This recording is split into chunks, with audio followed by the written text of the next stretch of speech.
Good evening, Cardinal fans. It is August 2nd, and this has been one busy week. We got an early start on Tuesday, joining up with the other podcast, Team of Rivals, along with Kyle Reese from Birds on the Block, and we discussed a lot of those moves. They involved a lot of minor leaguers. We're going to talk about that a little bit more tonight, and the two most recent series that the Cardinals have won back-to-back. It's been a while. Finishing off the Colorado Rockies this afternoon. We're here to talk about that and everything else.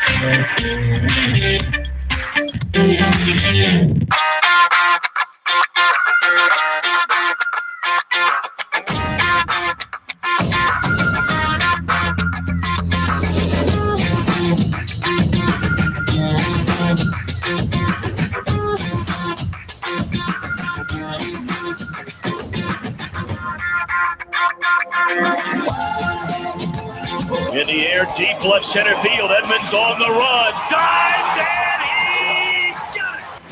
Oh, number 70! Van Peel out to deep right field. Has a chance to leave the ballpark. It's gone! A 3-run shot for Rick Ankiel back in the major leagues. Swing and a long one. There it is, folks. Baseball history.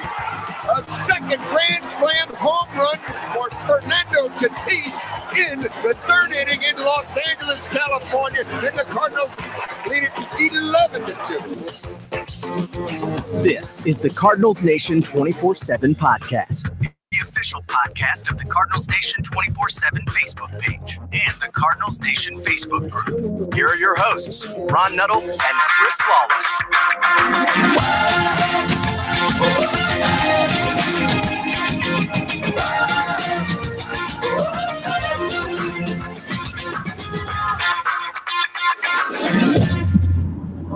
Good evening, Cardinals Nation, and welcome to the Cardinals Nation 24/7 podcast, the official podcast of the Cardinals Nation 24/7 Facebook page and the Cardinals Nation Facebook group.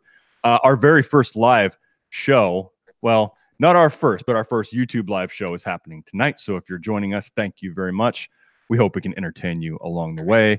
What a busy week this has been for us here on both shows. We did a 2-hour marathon, and I guess you can only really do a marathon with Kyle Reese of Birds on the Black, breaking down all the trades since it involves so many minor leaguers. A lot of them we're unfamiliar with, but I don't think Kyle Reese is unfamiliar with any minor league or semi-pro or amateur player. Guy's just a wealth of knowledge, and what an entertaining personality to have on the other night. So if you haven't checked that one out, please do so. I've posted it up on both of our YouTube pages, being Cardinals Nation 24/7 podcast YouTube page and the Team of Rivals podcast YouTube page. So before we get into things tonight, definitely want to talk about breaking down. I want both of our guests' opinions on the moves that the Cardinals made prior to the deadline.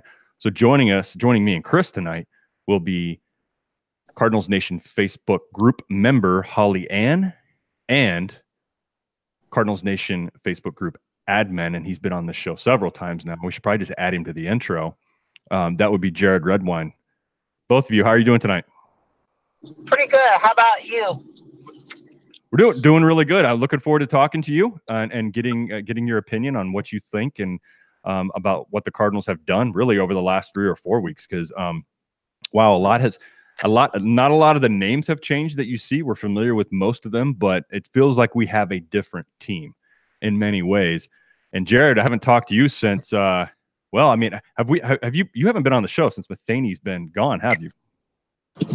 No, I have not. Yeah, so I'd like to go back and just maybe retread or rehash that territory a bit. But before we do that, I've got to bring my co-host on here, who's sitting patiently. He's isolated in his truck because I believe that's where he gets the most quiet, and that is Chris's podcast studio. Chris, how are we doing tonight, man? Are you ready for this again? I don't think it's going to go 2 hours. Oh man, that wore me out, but it was a blast, man. It was a blast. Uh-oh, hang on. Chris, are you there? Yeah, I'm here. Okay, I got you now. Sorry, that was on my end.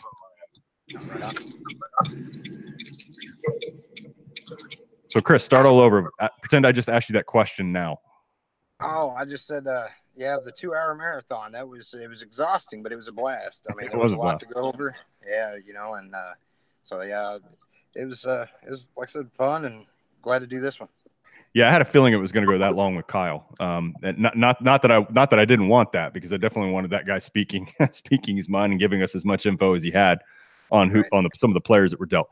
But before we go into that, I want to go back real quick to the switchover in manager and get both of our guests' opinion on that. I want to start with you, Jared. That night happened on a Saturday. We jumped on real late. I tried to get as many people on as possible, but not everybody was available, obviously. But how are you? How did you feel at that point when the change happened, and how you feel today? I was a little shocked. I think we had spoke about it prior, and I even mentioned that, I would like to see a change at the All-Star break, but we all agreed we didn't think it was going to happen. So I was actually I don't even remember what I was at. I was actually at I was at the new Jurassic World movie or whatever. And when I got done and turned my phone on, I literally had over 100 and some odd between text messages, Facebook Messenger from friends and Cardinals Nation group members and everything else talking about Matheny before I ever saw it. So it was a huge shock to me. I was very surprised, but I was also glad that they decided to do that at the same time. So we'll see what happens. I think it's Schultz's job to lose, depending on how the year turns out. So I guess we'll see. Holly, same question to you. I don't know how you felt when you learned of that change, if it was actually Saturday night or if it might have been sometime early on Sunday. But how did this one land on you, and how do you feel about the job Mike Schultz has done up to this point? Well, it's ironic. I was watching the game that night, and I watched Matheny's interview afterwards, and he just seemed so somber.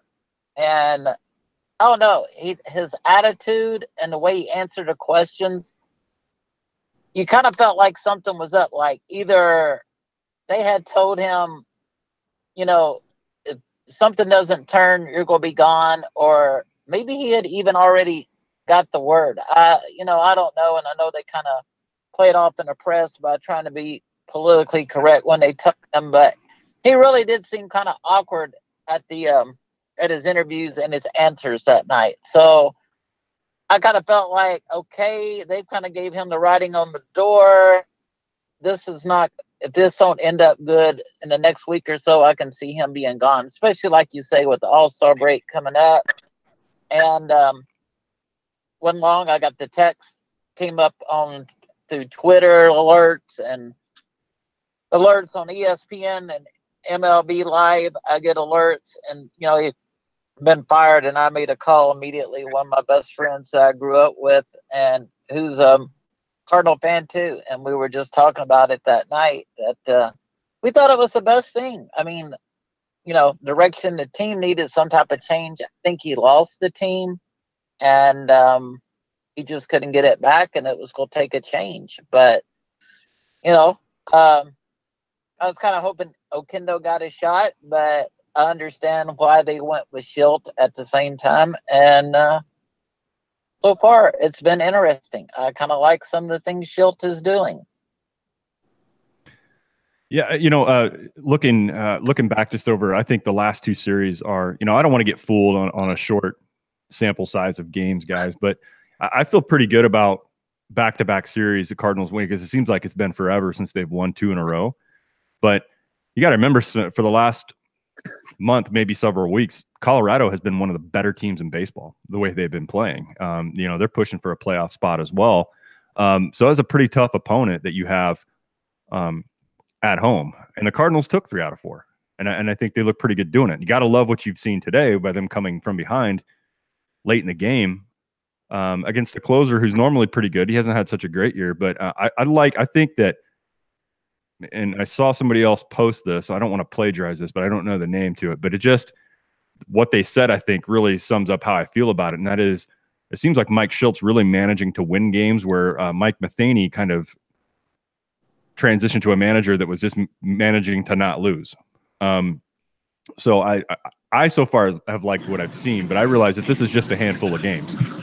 So far, what I've seen, Ron, it seems like Schultz he's being proactive instead of reactionary. I thought Matheny was reactionary in a lot of cases, or a little hesitant to make a decision or make a move, as to where Schultz seems to be a little proactive. Even people were commenting on it, even though I thought it was a good move, pulling people early. When they they're still throwing a lot of pitches, but they're 67, 70 pitches, but they just don't have their stuff. He's made a move ahead of time before the damage gets out of control, and I think that's been important. Yeah, Chris, anything to add on to that?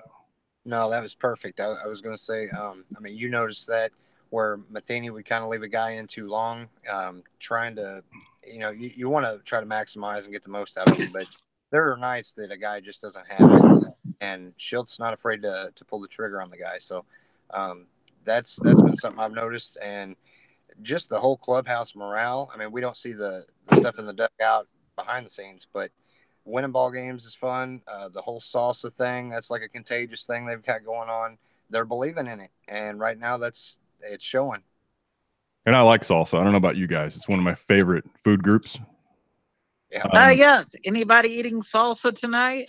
I didn't have any salsa today. I don't know what the hell I was thinking. I went to a kind of a barbecue place for lunch, so salsa is pretty scarce. I guess I could have asked for extra sauce and some vegetables to be chopped up in it. That'd have been the closest I would have got. But I like. I live salsa. in Arizona, and Benji Molina's my next door neighbor, so yeah, we have salsa together all the time. Yeah. Oh, cool. No, not really, but that's you gotta love salsa in Arizona. He lives in a little nicer neighborhood. I think he travels around in an RV a lot. I thought maybe that's just what he did, because my grandparents used to go down there and just kind of camp out in an RV for the winter. I thought Benji was doing the same thing. So I want to go back a bit to the Cubs series, because that's one of those there that could have very easily, the Cardinals came out of the break and they quickly went 3-5, and against, lost a pretty good series in Chicago. I mean, I think they came out of there with at least a respectable 2 out of 5 wins. Clubbed them on that Friday. But then dropped the series in Cincinnati, which is a little troubling. So they walk away the first 8 games out of the break, 3-5. But I really got to say, I love the way that they came back and really took it to the Cubs. And actually, that was a tight game not a tight game from the score on Sunday, but you felt early on if they would have taken advantage of a few opportunities, it could have very easily been a sweep. But they win that series. They win the one against Colorado. I want to go back to the Cubs series, though. That was one of the games. It's the only game I've been to St. Louis this year. So we sat down off the third baseline. I was with my 13-year-old, and he is just dogging every Cub player. I mean, kind of embarrassing. There were a lot of Cub fans down the third baseline. It's close to their dugout. But that kid is just ruthless, man. He reminds me a lot of me when I was his age. And he's normally has a pretty soft voice, but him and I are just bad luck when we go to Busch Stadium. They never win. They always they've won one game that him and I have been to, and we've been to anywhere from 6 to 10. I lost count, but I try to get him down there once a year. They lost last year to San Francisco. This year, lo and behold, we see a grand slam off the bat of Marcell Ozuna early on. The Cardinals went up like 6-0 in that first inning. Fortunately, it would have been nice to see them score in a few other innings, but we'll take the win. It was a good game. And I don't know how many Jared, have you been? I know Chris hasn't been able to get to Busch Stadium this year, but Holly and Jared, how often do you guys get there? Go ahead, Jared. I don't get there very often. When I was giving you guys some crap the other night, I said I've been to a Cardinals game, but it was against the Diamondbacks in Phoenix. So I have not been to Busch Stadium, and probably I didn't go last season either. So last season and a half so far, I have not been back to Busch Stadium. So sorry. All right, fine. This year I made 2 trips to Busch Stadium. So prior to that, the last time I got to go to Busch Stadium was Game 4 of the 2013 World Series. But okay. I saw them beat. Let's see, I went in May. I believe it was Cincinnati. Saw them win the 2 games. Or no, it might have been that.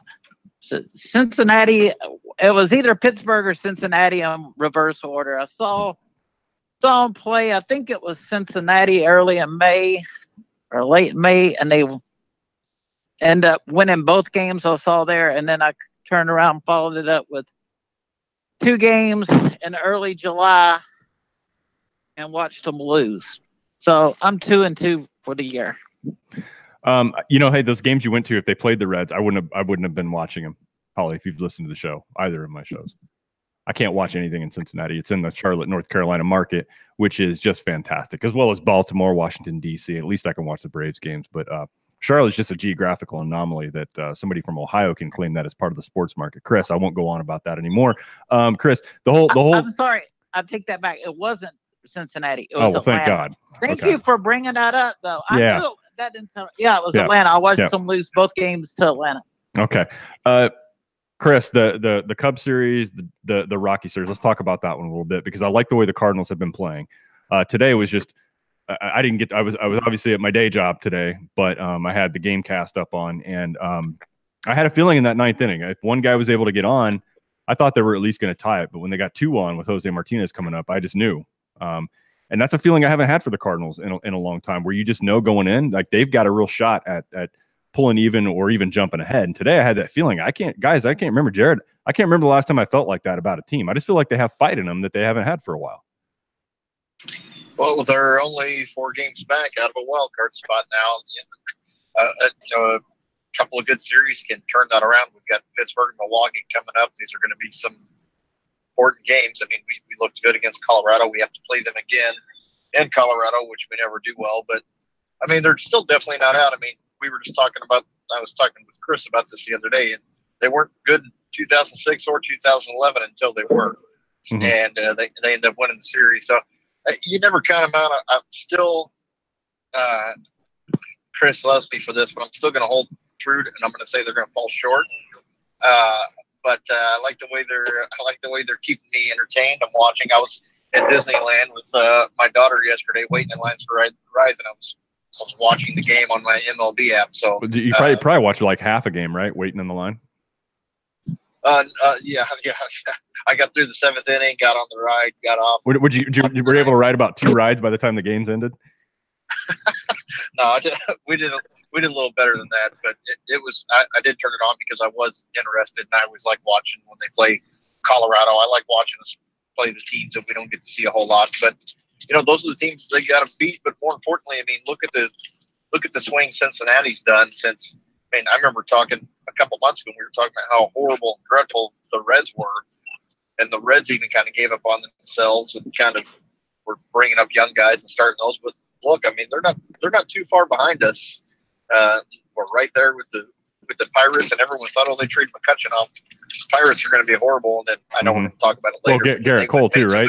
Yeah, when they flipped Garrett Cole, you kind of had that feeling like, okay, well, the Pirates are most likely they're rebuilding all over again. Right. Yeah. You got the sense that they're looking past 2018 before 2018 even started, that they're looking 2 or 3 years down the road at being competitive again. But they seem like they might be ahead of schedule. Milwaukee definitely seems like they're ahead of schedule. But Chris, I mean, the play you've seen against the Cubs, against the Rockies, I don't think that's just home cooking. I think this team is getting used to themselves. I think they've had an influx of younger players, new manager, and I think they've got something going on there. But I'm curious to how you feel, just the impression, just the way they've been playing. Well, the whole retooling on the fly, I mean, that's a hard task, when you get guys like Shreve and all these, new guys, and then guys coming up, just to blend those together. I mean, they're kind of having to do it on the fly, and they're having fun and they're getting it done. And to me, that the whole change started with the firing of Matheny. And I'm not saying that Schilt's just taking the reins and he's to credit for all this, but it definitely change needed to happen, and it did. And the moves like FAM, in my opinion, needed to happen. And you're just kind of seeing some of what I think is going to be. Uh-oh. Chris, you got to pull the truck closer to get the Wi-Fi. Uh-oh, Chris froze up on me a second there. He's back. He's twitching. All right. Yeah. Hey, Chris, if it won't connect, man, just call one of the numbers. Just call the number you did the other night or the last time. That's cool. Everybody okay? What was that? I have no idea. I got everything muted. Is there a puma loose? Is there a puma loose in somebody's house? We just need to know. Do you need us to call help? Man, that's a tough crowd tonight. I hope somebody that's watching this live is laughing. Sorry. Sorry, I've got it muted in between. Yeah. If you're laughing, I want you to take it off mute. Please help me. All right. Help me out. I laughed earlier when you said about Chris being in his studio.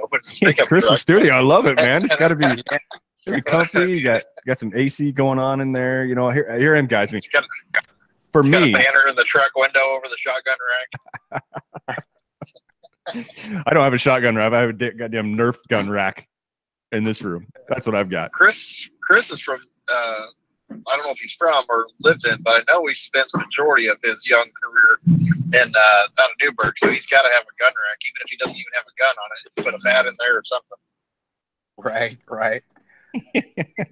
Is that so? All right. Well, I've grown up around too much concrete, I guess. The only place I've touched a gun's been in the Marine Corps. And that was enough for me. But yeah, I've got a Nerf gun rack maybe at home. That's about all we have here. I don't think there's not a strong defense around this house, or around this home. But hey guys, real quick before I forget about this is kind of something that popped up today. I missed it. One of my Cubs fans, shamefully on me, one of my Cubs fans was pointing this out. Guys, what do you think about the story here, Rick Ankiel? Yes, I just making a comeback. Yeah, I saw that. I mean, is it not crazy or what? It's crazy. It's crazy. Is it crazy? Go ahead, Holly. That's crazy, but I don't know. I mean, think about it. He did say that they were saying the other night that he could still throw mid-90s, even though the article said last night that I think his fastest fastball was 89 miles an hour. But hey, he did get the guy out. Struck him out, the only batter he faced. I had to go back and watch that. I'm like, is that recent, or was that like where was this taken? No idea it was recent. I had no idea that was recent, and it just surprised the hell out of me. I know he's a great athlete, but guys, this, while crazy, yes, I think we can all agree on crazy, but this is not Rafael Palmeiro crazy, right? No, it's not. That's pretty close. It's about the same for me. All right, I'm a little more optimistic. I guess I would pull for a guy like that. Yeah, well, at 39 Palmeiro was a lot better player than Ankiel ever was. There's a lot of people that's not going to like it, but Ankiel had two very short bursts of being a decent player. Yeah. It's kind of like Chris Duncan came up when he was an outfielder. He came up. I mean, he was great. He was fun to watch defensively. He was amazing defensively. He had a good bat for his first full season. Then then he just kept striking out. I mean, he couldn't hit. So I mean, and he melted apart out of the bullpen. I don't know. I think it's crazy. I mean, we got a lot of.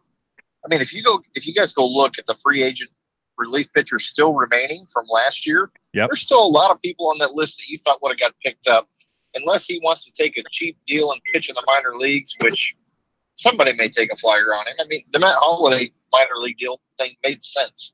Mm-hmm. Matt just played, recently, and he is in great shape, and he's not that far removed. But to go in and then say, okay, I'm going to pitch again. We have a guy that throws 89 miles an hour, and he's horrible right now. And his name's Adam Wainwright when he's healthy. And you can't throw 89 miles an hour in the big leagues anymore. I would have a better chance of getting somebody out with my 55-mile-an-hour fastball than he would at his 89. Why? Because you're effectively wild? Is that what you're telling me? Just effectively wild? Yeah, like the Major League movie or whatever that was. Give him the heat, and it was Doc or whatever his name was, and he threw like 70 miles an hour. I might get one or two guys out just because they're going to be completely shocked and baffled by what I'm doing. Like, what the hell is that guy doing? I can't believe a ball moved that slow out of a human being's arm. Is that kind of effect, right? I don't. Interesting thing was there's been two articles on it that I read. That one actually said that him and Mozeliak had actually discussed positions within the organization in the last year besides just doing broadcasting, and it had been mentioned occasionally about him being a lefty. If any interest as a lefty out of the bullpen. So he can either assist the GM or you can be a lefty out of the bullpen. I like those two options for anybody. He's been heavily involved in other organizations since he's been out of baseball. So I wouldn't be surprised that he's been offered an instructional or some kind of. I know the Nationals hired him for quite a while. That's where he finished his career, I think. Yeah. He was like a mentor, like kind of like a life coach, teaching these guys coming up how to, handle their state of, their mental well-being and handling their money and etc. He was some kind of mentor or wellness or mental health, something like that, some kind of weird deal, kind of like a guidance counselor for young men in baseball, I guess. But maybe he's always been around. Maybe a life coach. Yeah, life.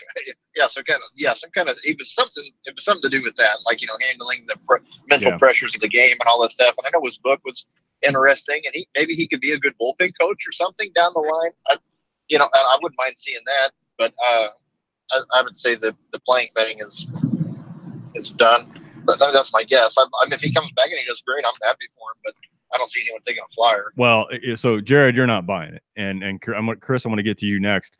But remember this, Jared. This all this shit's being recorded that we're talking about. If he gets back to a major league roster and he throws the first pitch, man, first show we do, playing every soundbite I just captured.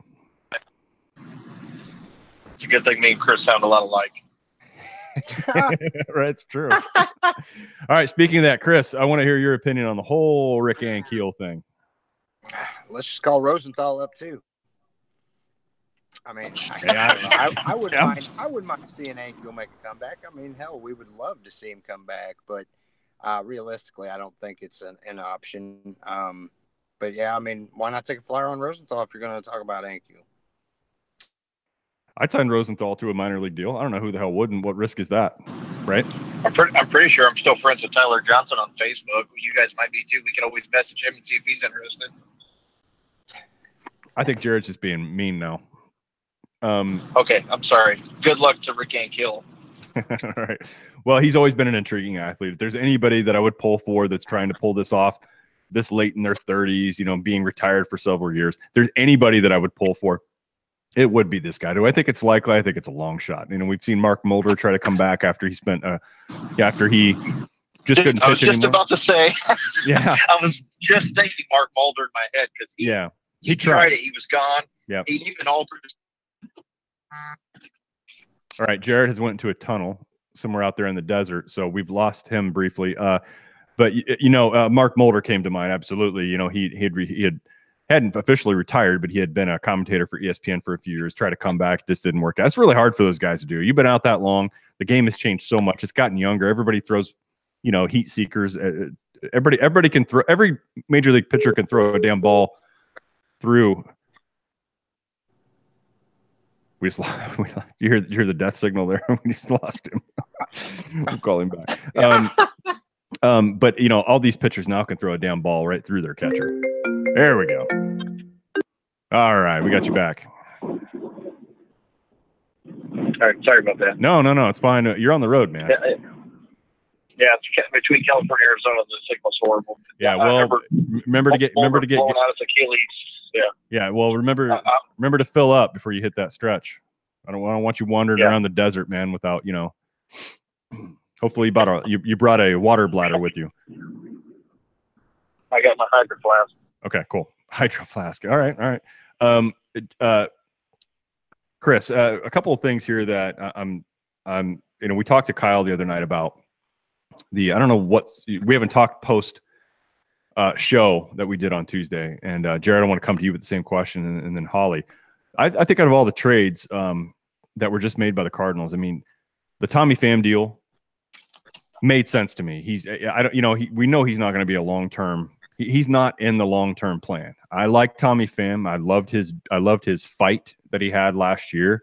Him and Yadier Molina probably had the only two players that I could recognize, just from a fan's lens as we watched them on TV. The only two that I saw in the dugout with just fight in them that wouldn't give up. Tommy Pham was one of those guys. So I was pulling for him. He bet on himself in the offseason. Didn't want to take the money the Cardinals wanted to give him. Wanted to be a 30-30 guy. I mean, I love all that. But, I just don't think he was a long-term thing. And so I understand the move. They've added depth. They've added quantity. You can argue that they haven't added quality, but they've added quantity to the minor league system. Tommy Pham deal makes sense to me. But Chris, what I want to ask you about is the Oscar Mercado deal, because that's one I still Kyle explained it to us as best he could the other night. But does that deal sit well with you guys? And I want to start with you, Chris.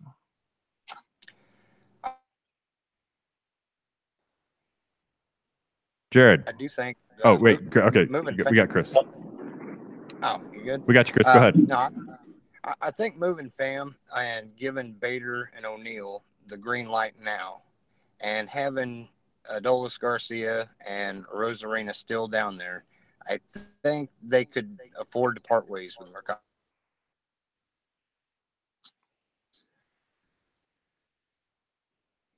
Jared, go ahead and jump in. Jared, if you can, go ahead and jump in. Yeah. All right, sir. I don't know if you guys recall this. You probably do, but I was a big Mercado fan. I was a big Mercado fan when everyone was talking about Garcia this, Garcia that, and Garcia couldn't hit out of a wet paper bag in AAA. But I like everything that we did except for that trade. I'm not happy about the Mercado trade at all. This is 2 thumbs down for me. We gave up a really good player for a couple of not so hot of players, or no one that's as good at the same level he's at least. I saw him as our center fielder of the future. He has speed, and he can get on base. You know, he's not going to hit for average, but he's going to steal some bases. He's going to hit for average. He's a young guy coming up. I mean, we still have Tyler O'Neill's not going to be a center fielder, even though he started there the other day for some reason. Fowler still, even though Schultz been playing him, Fowler's still not hitting. So, Bader's probably going to get a good opportunity to be the center fielder, but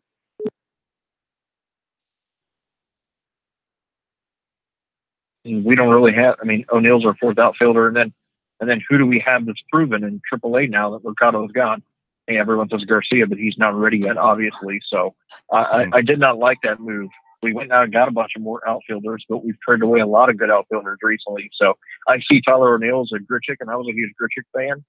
Trading him away was the right move, though. But I'm glad Fam's gone. I'm glad they've made some other bullpen moves, but I was not happy with the Mercado deal. Chris, we got Chris back. Chris switched over to the cell phone line here. So, Chris, sorry, you go ahead and finish your thought on that. I was just going to say I was a little stumped by it just because, he had been doing so well, and, his prospect status, he was one of the top ones we had. But with Bader and O'Neal holding it down, and I do think that the future is going to be kind of, if they keep performing well, they've got that in the bag. They do have Adolis Garcia and Rosarena still in the minors that I think are chomping at the bit to get up. Outfield was it was a spot that we could deal from. But at the same time, I was a little floored. Just didn't see it coming. I didn't mean to jump back into, but I was going to say, I could see. Sorry, Chris. Hope you're finished. Yeah, you're good, man. I was going to say, if they went out and did it and got a couple of good pitching prospects or something like that, but they kind of, they traded from the same.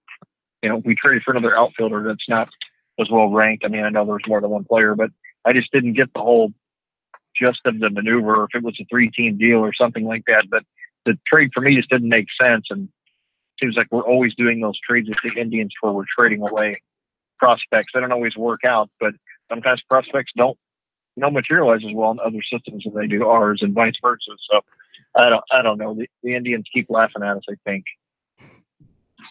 Well, we'll find out. And before I go off on the Holly, I want to come back to you on this. So there was a couple deals, right? There were several, but the two I want to focus on right now are first Tommy Pham. Give us your thoughts on that whole thing, and then Oscar Mercado. If you follow the minor leaguers at all, you know that's. Oh, I do. All right. Actually, I'll go to Memphis a couple of times a year, watch them play over there, and live in Conway, Arkansas, so not very far from Little Rock. It's like 30-minute drive. So I'll go and watch Springfield when they come in to play the Arkansas Travelers, because that's where I got a lot of my start with baseball, was with my dad. Not only that, being a Cardinal fan and a former player and coach in college, but I grew up in Little Rock, and at that time, Travelers were the Cardinals' AA farm team, and they were that way for 40 years before They went to Springfield. For 40 years, they were with the Arkansas Travelers. That was the Cardinals AA. Yes. Holy Jesus, Until- guys! I just realized something too. I'm sorry, Holly. I'm gonna let you continue in like 10 seconds. I'm not wearing either a Cardinals Nation podcast shirt or a Team Arrival shirt. I'm wearing a damn Star Wars shirt. And we went live tonight. What the hell am I doing? Chris, why did you not like give me a hand signal? Something like bunt, steal, suicide squeeze, anything? I was curious why you weren't. I don't know. I thought you got dressed in the dark, bud. Jesus Christ. All right. Sorry, Holly. I just looked at myself on my computer screen because I switched windows here, and I'm looking at myself right now like, what the hell? I'm wearing an Admiral Akbar shirt that says it's a trap.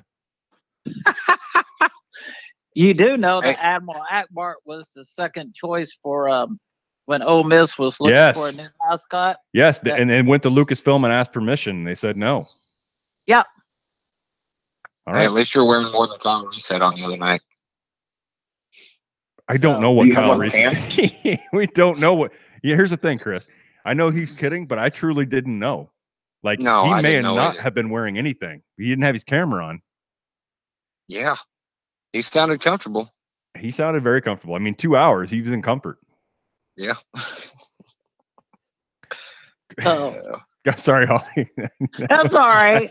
So, back to the world of minor league baseball. Yes, please. Thank you. Bam. I saw it. I mean, I was a little surprised by it, but I mean, I didn't think it was a bad move. I wish we could have maybe gotten a little bit better in return than what we got, but and as regards to it had to open up some avenues somewhere, and they definitely have, they're going to play Fowler. Evidently, they're trying to get some type of trade value built up with him. I think trying to get him either produce or at least produce enough to have some trade value. And obviously, it's not working because, like you said earlier, his stats are just about as bad playing under Schilt than they were with Matheny. He hadn't turned any page at all. No, he hasn't. I mean, and really, when the manager switched over, it was like a fresh start for him. And you hear that, he was out there for a majority of starts. This being a last game of a 4-game set, you kind of expected that a couple of the regulars would get rest, so not surprising. Glad to see Bader out there. But I have to agree with you, Holly. I mean, his performance has been no different between the two managers. The only problem is that he's on the books for 3+ years. The remainder of this one plus 3 more. He's going to be a very, very, very difficult to move. I also agree with the notion that hey, get him out there, let him start producing again, and then perhaps your chances are better at somehow offloading him. If not, probably not this year, probably not this offseason, perhaps next if the need arises. But I think my co-host for the other show is probably right, Chris and Jared, is that I think the only way to offload Fowler is a bad contract for a bad contract. Like, that's probably the only hope that the Cardinals have of getting out from under this. I mean, obviously, there's always the option of DFAing somebody, but 3 years left on a deal, I understand why they haven't went down that road yet. So while we're on that, let's just tackle that right now. I mean, Dexter Fowler, do you want to see him out there tomorrow against Pittsburgh? Me? No. Holly says no. That was pretty emphatic. Guys, how do you feel about that? Do you want to see him out in the lineup tomorrow? Oh, it's one of those things that you can't. The same with like the management and beforehand. If you put the same stuff on the field, expecting different results, it's insanity. And I do realize you don't want to bench a guy that's making that kind of money. It's not a good look. But at the same time, if he's not producing, that's the bottom line. Mm-hmm. And if the Cardinals want to win, you got to play the hot hand. Fowler is far from that. So, no, in my opinion, he needs to sit. Yeah, I totally agree. Totally agree. Jared, take yourself off mute. I am. I was just waiting for my buddy Chris. I was going to say I was in the restroom here at the gas station. That's an awkward place to be waiting for me, man. It is. Well, you didn't show up. I waited by that hole and everything. Be here at 6:11. Quit writing my phone number on them walls. Sorry, I couldn't help it. I was going to say we've got our right fielder, in my opinion, our left fielder. I would start putting Jose Martinez out there. I mean, the guy has been hitting. He's obviously not a good first baseman. He hasn't been seeing a lot of action lately, but I'd put Martinez out in right field. I tell you what, though, guys. I mean, how happy I was to see they had a bat like his being able to come off the bench late in the game today to knock in the winner. You know what? I feel bad for him because he's been trying so hard. Work hard in his defense. It's just not clicking. Right, I was super shocked that they did not find a taker for him. I almost believed with every ounce of my being that he was going to be traded to an American League team, and it didn't happen. So it's good to see him get the hit for the walk-off. Yeah, win. I would start throwing him in that outfield. Well, I don't disagree. I mean, logically, right? I mean, guys can disagree if you want. Anybody can. I can call Larry. He can disagree with me if he wants to. I might still call him Holly. So yes, Martinez can probably hurt you less, maybe if you hide him in one of those corner outfield positions. But you got to think about this, Jared, is that if you look at every American League team that's still in the mix, I don't think you find that. You may not find that ideal fit for that DH. I thought initially Aaron Judge went down. I thought maybe okay. Yeah. We're on the same page. I was thinking the same thing. Right. For a minute. I did too. I thought, man, that is a great destination for him, and it ended up being Luke Voit. But I just don't think look, Jose Martinez's bat right now is most valuable for the Cardinals, even in a limited capacity. Even bringing him in late in a game like today, he's more valuable to the Cardinals right now. And they weren't going to get a return for him that they would have wanted for a guy who has an OPS that he has, a batting average that he has. He's been a great hitter now for more than a year. They weren't just going to give him away, and so and they wouldn't have given him away for what they got for Luke Voit, obviously. So I'm not as shocked as you are, because if you look at the matchups with all the teams that are in contention, and even what some of the teams had, maybe the teams that are in contention that could conceptually have a need for a DH, they probably just weren't willing to offer what the Cardinals would have required, because I think he's more valuable for them, even off the bench. Case point being today. Holly, you were going to say something. I definitely think there was a plan to try to trade him, because I don't know if you guys remember me telling you this, but I noticed when I was watching the Cardinals and the D-backs play in Phoenix, that's when they started taking Martinez out of the lineup. And I even brought it up and said, guys, when Martinez has been playing, I was asking you guys if he had been hurt or something, because I hadn't seen him. And then as soon as Matheny was gone, he still wasn't in the lineup. Mm-hmm. So I was under the fair assumption that probably Mozeliak had said, let's limit his defensive exposure, pinch hit him, bring him in later in games, because they didn't want any more errors because they were trying to work something out. So that was my opinion. But both managers were sitting him down. I thought that might have came from higher up. As soon as July hit, he was pretty much out of the lineup. Yeah. Yeah, Martinez was the one I really thought would go before Pham. But, they ended up moving Pham. But like I said, I agree with the move. It frees it up. I mean, let me ask all of y'all. Considering the way they're playing right now, and you get O'Neill in there, and you got Bader in there, and you got speed. I mean, last two games, how many people have kind of thought a little whitey ball?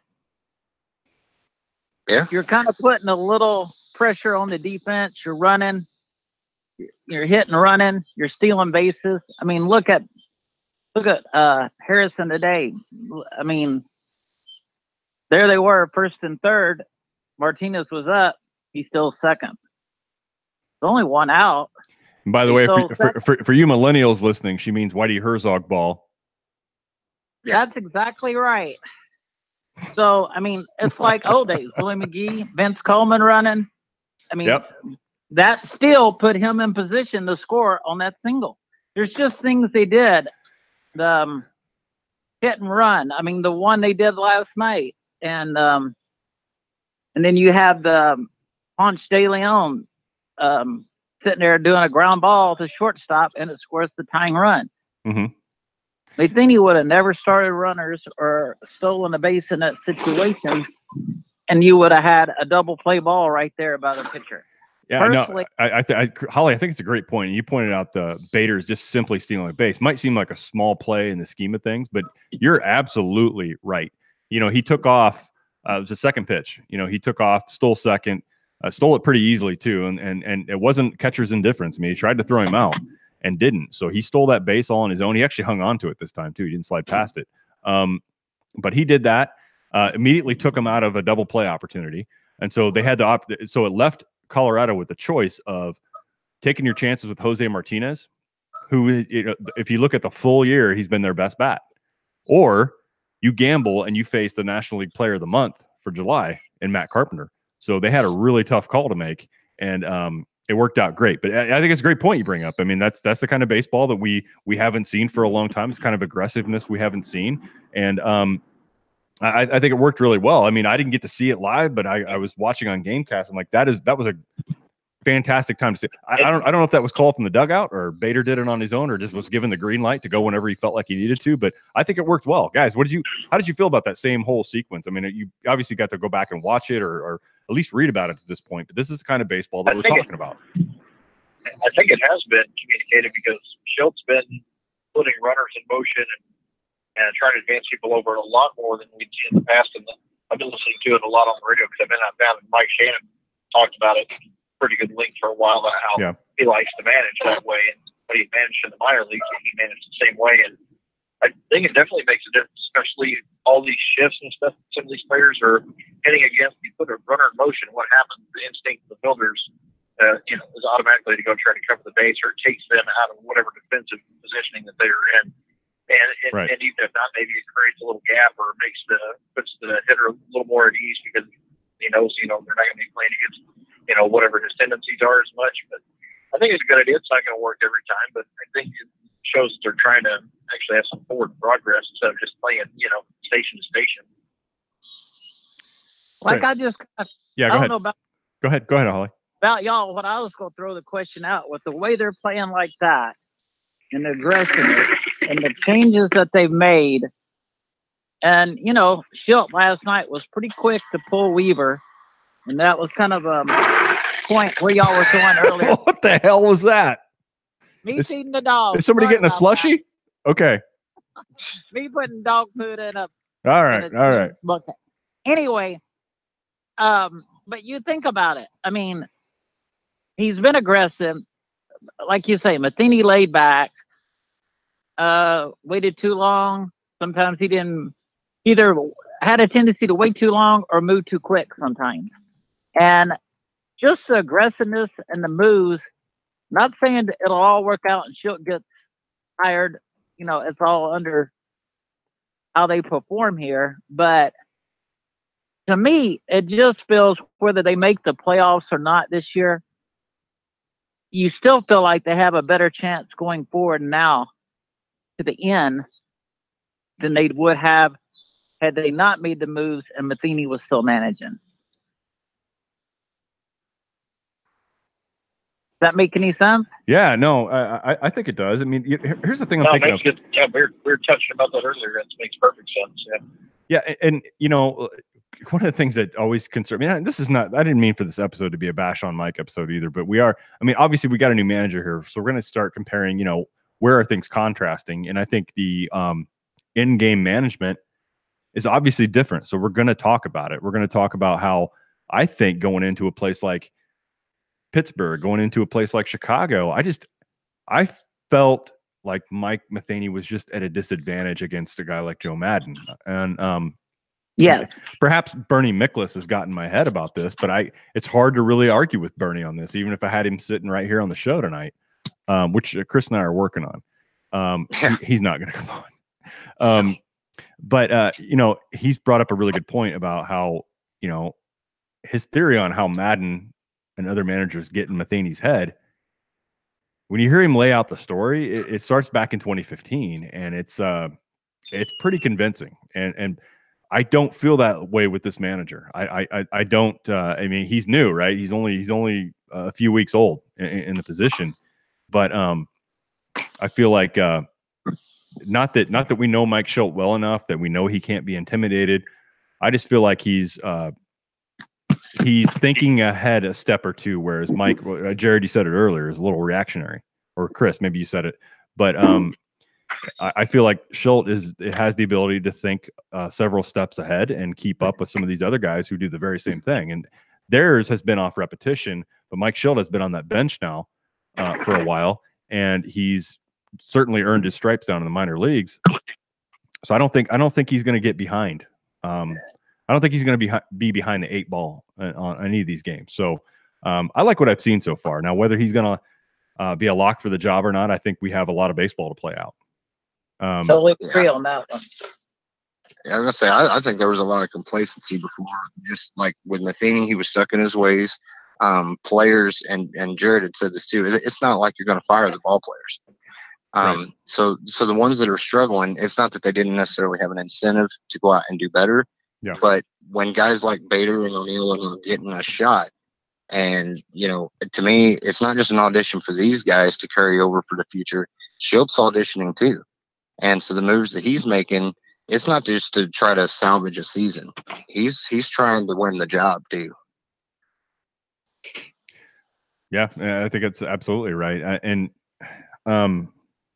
he's getting a job interview like sipping from the fire hose, right? He's actually having to do it. I think right now, guys, it feels like it's his job to lose, but I still hear that Girardi wants this position. I don't know how people know that, but we've heard people say that, this is a job that Girardi wants, perhaps because it's close to his home. And, I don't see him getting it, though. That's my opinion, though. Yeah, and I kind of agree with you a bit there, Jared. Wait, Mark Saxon didn't say it, did he? Well, I tell you, man, what a rough go that guy's had. I might drop in on. And guys like Bernie are going to defend him. He's a fellow athletic writer. I get that, right? And I do understand that when you hear some of these stories like that Saxon had been reporting on, like the relationship with Fowler and Matheny, the whole Bud Norris, Jordan Hicks thing, now Pham's exit. Mark's been called out 3 times now by not only the organization but even by players, as that these are largely fake news, right?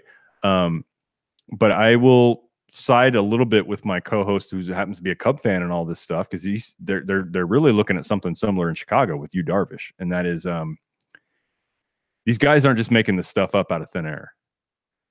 Somebody in the locker room, somebody within the organization is obviously feeding them something. I mean, these guys aren't there just to make stuff up. Their whole career and reputation staked on what they report. They know that, right?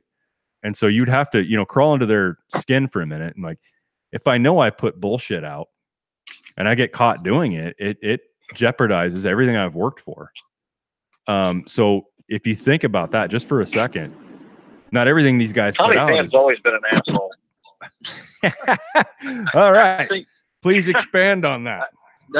Anytime I think that he's been nice doing his little baseball camp stuff, it's because he's had to, or he's trying to play Mr. Nice Guy. But I'll still never forget that video of the kids in the outfield trying to get a ball from him, and the kid hadn't got one yet.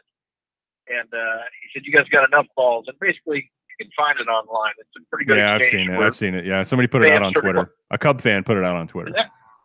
And that was still when Pham had not stolen 20 bases and hit 30 bombs. That was before all that happened. What's a baseball, dude? The guy always kind of had an attitude, just like whenever they're playing the Pirates and the bases loaded, nothing happened. I can't remember what it was, but they didn't score any runs, and he was visibly yelling at the team, like, "Come on, guys," and, cussing and everything else. Then, like 2 innings later, he strikes out with the bases loaded. But the whole next half inning, he was out in the outfield, like, mouthing and stuff after his teammates did a bad job, and then he went up and failed right before that. But I just didn't like his attitude. I think every time he acted happy, it was a whole facade. I've heard different stuff about him being an autograph session, getting up and walking away. He was a cancer. Get him out of here, for God's sake. He had 30 home runs, stole 20 bases in his 15-year big league career. Well, Jared, later, pal. Jared, we ask you on our show, don't be soft on the situation. Tell us what you really think about Tommy Pham. I know, I'm really holding back. I'm sorry. All right. Hey, for fun, what do you guys think that expensive piece of equipment he asked for was? A fucking soapbox, probably. Probably a CNI dog. Oh, that is cold. I did not have it. you had that one coming, man. Yeah, no. All right. All right. So I don't really have final thoughts here, but I know we're the last subject I want to touch on here, and Jared, you mentioned it earlier. They have a couple series within division coming up, starting with the Pirates tomorrow. How do you think the Cardinals now? They've faced two of the better teams. I mean, one of the best teams in the National Leagues. We have to say it. And I know it makes us all puke in our mouth a little bit, but it's the Chicago Cubs. They have a good team. There is no denying. You deny it, you're being delusional. They have a lot of talent on their roster. They also have a lot of talent that's underperforming. Those guys click, they get scary. I hate it. Someday it'll be over and we'll rejoice. But they are a good team. Can we all agree on that? Okay, you guys just won't do it. That's fine. You don't. That's fine. I get it. I won't say that. I'll agree. The Cubs are the team to beat last year, this year, next year too. Yeah. And there's I think there's a lot of logic. There's a logical reason behind that. And you, Chris, you're not alone. Jim Cromer would never admit either. If you remember that. I get why we don't want to say it. But I have to face these buttholes here in about half an hour. But they are the team to beat right now. And if you look at Colorado, they've been playing some of the best baseball for the last month. And they came out and they took 2 series from each of them. And so I think that's a positive sign. Now, I believe the second true test that the Cardinals are going to get, and that is to play the Pirates, and that is to play the Brewers. And what are you going to do in those 2 series? Are you going to all of a sudden now turn around when you've just faced 2 better teams and lose both or end up a split? I think this is where the rubber hits the road here. Are they in this thing, or are we truly now going, well, 19 is going to be interesting because we got a lot of exciting young people. So I think by the time we record next week, guys, we're going to know a lot more. Yeah. Agree. Yeah. I mean, Pittsburgh gives us fits regardless. Right. I somehow got this gut feeling we're going to take care of business against Milwaukee, but Pittsburgh, for whatever reason, I mean, they've got our number. And it's in Pittsburgh too. Yeah. Yeah. But both yeah, are on the road. it's make or break time. And if we're ever going to go on a run, those are the teams you need to go on a run against. Yeah, agreed. Jared, how do you feel about the next 6? What do they play? So they play the Pirates. So there's 6 games. We record next Thursday. They're going to have an off day, but they're going to have faced the Pirates and the. Oh, I'm sorry. Somehow I read the Marlins as being Milwaukee. I don't know how the hell that happened. I'd say the same holds true, right? The Cardinals can face a good team one series and then face a sub 500 team and end up splitting with them, or even lose the series. So let's walk that back a bit, Chris. 3 games against the Pirates, then the Marlins. Does it change your mind at all? Because they have to go to Miami. Right. No, they could take care of business against Miami. I still, like I said, Pittsburgh just going to give us fits.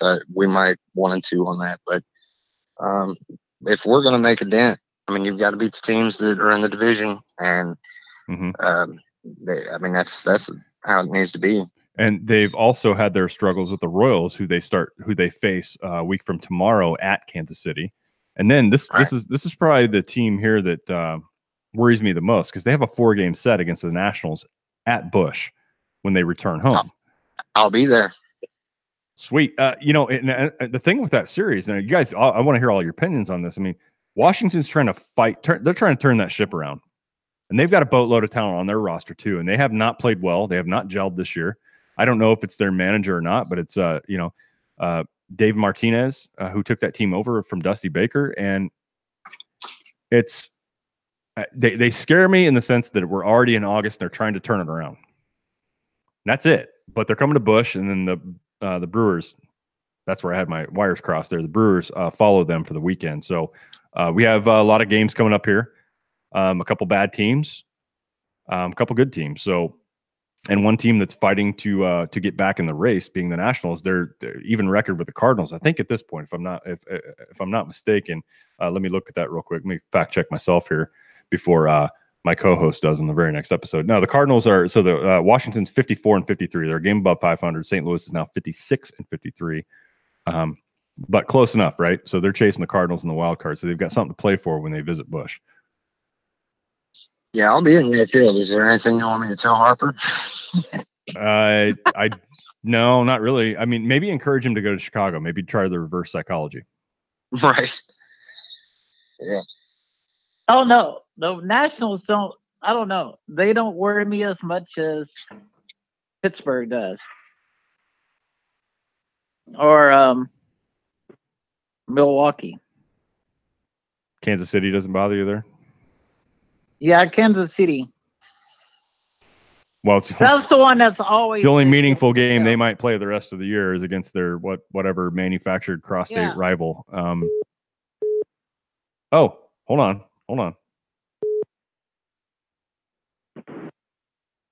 We had lost Jared, and I didn't even realize it. I was wondering why he wasn't piping up on that topic there. Jared, you with us?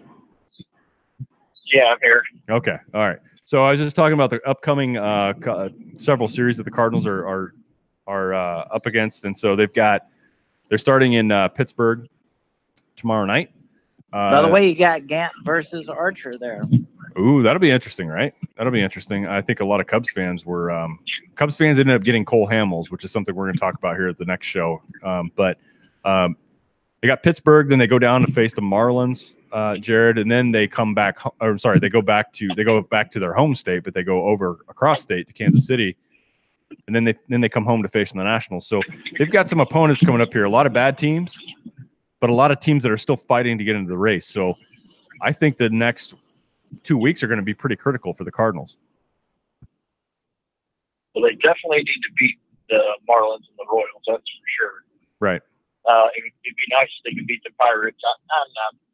The whole Archer deal was so overrated, for goodness sakes. I mean, he's not that great. I don't know why everybody was so all over the guy. So, I agree with you, Jared. I didn't want him. Yeah. Everybody's like, we need him. That's one thing we have. I mean, we have Gomber, Ponce de Leon. We have all these guys. We don't know where to put them. When Reyes gets back, G. Martel, and Gant has not pitched bad. I don't know why everybody hates that guy. He has not pitched horribly.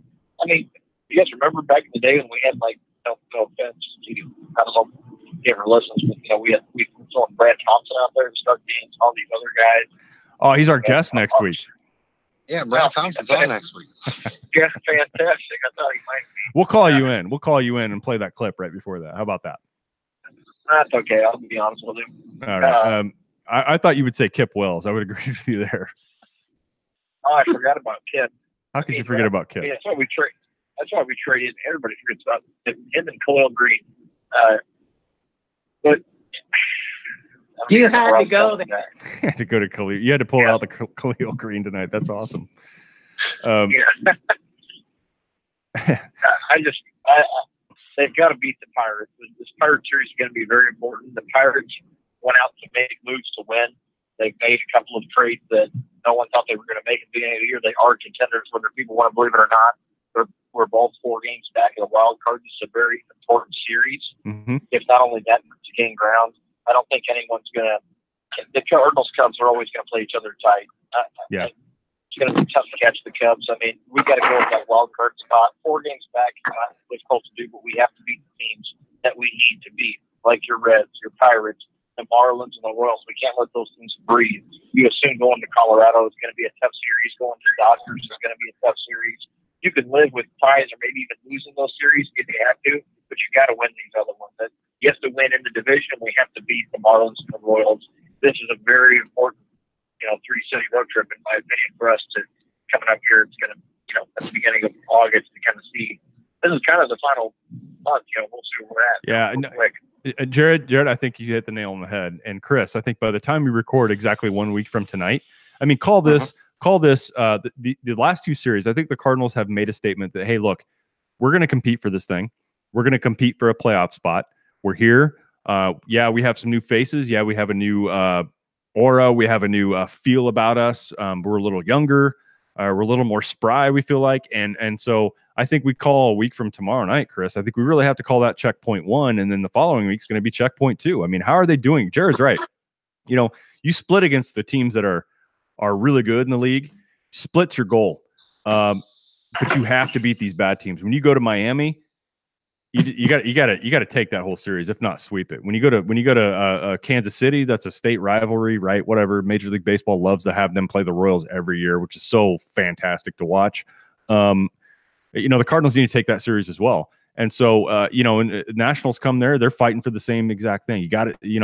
You're at home. You should take 3 out of 4, but you have to minimum split. So there's going to be a lot of things that we need to keep a close eye on. So I think checkpoint 1's next week. But I think right now, with the finish today and against Chicago over the weekend, I think they've made a statement that they're here to compete this year. And then we'll talk about a little bit later. Are they going to fall a little bit short, or are they actually going to make it? They have teams they have to jump over, and that's never going to be an easy thing.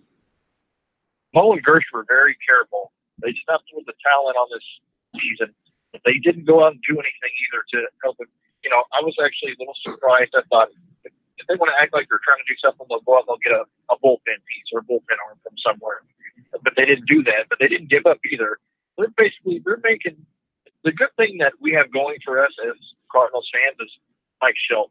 He's like you mentioned earlier. You said it perfectly, Ron. He is auditioning to be the manager of this team next year. So he wants to win these games. He's going to manage every game like he is going like it's a playoff game, and I think that's very important. And I think that's going to go down to the players. And Holly said it earlier, and I had noticed even before his final press conference that the team was always kind of somber. I mean, that's the kind of way he just portrays things, and he had trouble communicating with the young guys and stuff. A lot of people pick up on that. It's kind of just the change of face with the manager and the hitting coaches, even though maybe they weren't doing a bad job. It's just they want to win. They want to have those jobs next year. So I definitely think that helps. And Mo and Gersh were careful not to give up, but the teams like the Pirates and the Rockies and these guys, they went out and made moves. The Mariners are about the same spot the Cardinals are, but these teams all went out to make moves to compete. We didn't, so I mean they've always said we've got the talent to win. So I guess we'll find out this next road trip. We are going to find out. I want to check the scores. Damn it, Chicago's up on San Diego. Hey, watch out, Chicago. While San Diego's there, they may get one of your players. All right, Chris, that's all the time we got for tonight. Holly, Jared, Holly, thank you for joining us. First time on the show. We enjoyed having you on. I know that we got to get motor in here. I got another live show I got to jump on immediately after this, but we appreciate your time. Thank you for joining us tonight. And thank you for, commenting and supporting us on the page. I know Chris had thrown out some questions there to the group, and you had responded to it, so thank you so much for that. Jared, as always, thank man. y'all guys. Thank you very much. Jared, as always, man, we love having you on here, and the crowd that does download and listen to the podcast, they've commented that you're their favorite. I don't know why, but you're their favorite for some reason. But maybe we got to add you in on the intro at some point in time. But again, Jared, thank you for calling. I know you're on the road, you're trying to get home, but appreciate you taking the time tonight. Thank you guys. Yeah, as always. Chris, any final thoughts? We are still in it until we're not. And all the people that are like, hey, man, what kind of drugs are you on for believing in this team? Hey, man, you got to believe. Chris, what's your magic number? Magic number? 6. You better do some You better do some arithmetic. Yeah, I don't have a calculator, Andy. All right. In the meantime, you're listening to this. If you're watching it live, you can pick up the audio on iTunes, Google Play, Stitcher, Spotify, and Radio Public. Radio Public's a great app, and every time you listen to a show on Radio Public, a couple pennies are thrown towards me and Chris just to help cover the cost of producing the show. But it's a win-win. YouTube is a new thing for us, so we did our first live YouTube show tonight, but we'll shoot to produce these, put this out every Thursday as we plan to record. And of course, we're always going to release the audio version as well. So please check out our YouTube channel. All you have to do is go on YouTube and search Cardinals Nation 24/7 podcast. You'll find us there. It's very, very simple. Everyone, we'll be back again next week. And again, I think we next week's episode, Chris, is called Checkpoint 1. We're going to find out, right? They in it for real, or are they just going to tread water still? So looking forward to that. And if you enjoy this show, please check out the next one. We'll be on live again in about 20 minutes with Team Arrivals, a couple Cub fans on there. If you can tolerate them, check that out too. In the meantime, everyone, have a great week, and we'll talk to everybody soon. Bye-bye. Go Cards.